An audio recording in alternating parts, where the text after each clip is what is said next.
जिसु ख्रीष्टआ मैया जेरै दिनैबो बेबादिनो दं आरो अरायबो बिदिनो थागोन। मुगाया सोलायो, थासारिया सोलायो, लोगोफोरा सोलायो, मानसिनि गोसोआ सोलायो, मानसिनि आखल आखुआ सोलायो, मानसिनि साननाय हनाया सोलायो, मानसिनि खोथा होनाया सोलायो, नाथाय बेल' सासे बिफा, सासे इसोर जायनाव सोलायनाय गैया। बोथोरनि थासारिखौ नायोबा बोथोरा बुङो, नों इसोरनि खाथियाव फै, बेनि खाथियाव आरज खालाम।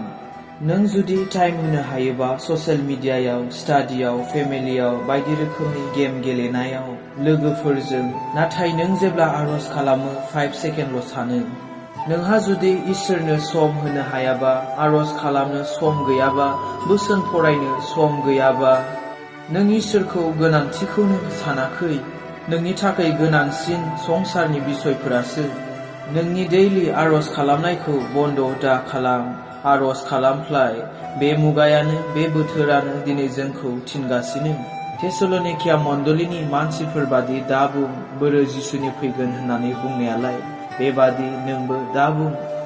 दिनैबो दाबो मानसिफ्रा बेबादिनो बुंगासिनो।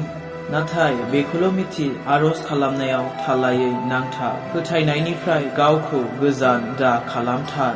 मोनफ्रोमबो बिसयखौ, मोनफ्रोमबो बाथ्राखौ बिजिरनानै नाय।